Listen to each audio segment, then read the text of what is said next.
বাবার কথা শুনে আমি ফিসফিস করে বললাম, যেই না চেহারা তার উপরে এত ভাব।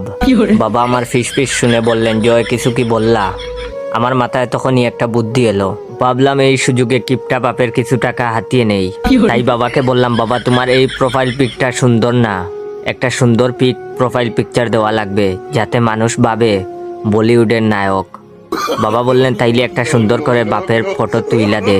তখন আমি বললাম, বাবা তোমার কি মনে হয় নায়করা তোমার মতো এরকম বাঙ্গা মোবাইল দিয়ে ফটো তুলে? বাবা বললেন, তাইলে তারা কি দিয়ে ফটো তুলে? আমি বললাম, ক্যামেরা দিয়ে। তখন বাবা বললেন, এই ক্যামেরা কই পাওয়া যায়?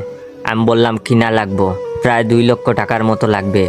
যেই বাপের আমারে 20 টাকা দিতে গেলে শ্বাসকষ্ট বেড়ে যায়, ওই বাপ ভাইরাল হওয়ার জন্য কিছু না ভেবেই রাজি হয়ে গেলেন ক্যামেরা কিনতে এবং ক্যামেরা কেনার টাকা দিতে। ওয়েট, কেমন করে সুন্দর সুন্দর মজার মজার ভিডিও দেব? আপনারা যদি ভিডিওতে like comment share copy link না করেন, তাড়াতাড়ি like share comment copy link করেন। বাবার কাছ থেকে টাকা নিয়ে ক্যামেরা কিনতে গেলাম গুলিস্তানে। সেখানে গিয়ে 200 টাকা দামের একটা ক্যামেরা কিনলাম। বাকি টাকা দিয়ে ভাবলাম আমার বরিশাল্লা জিএফ অনুরে নিয়ে নেপাল ভ্রমণে যাব। পরদিন ক্যামেরা নিয়ে বাবাকে একটা ফটো তুলে দিলাম।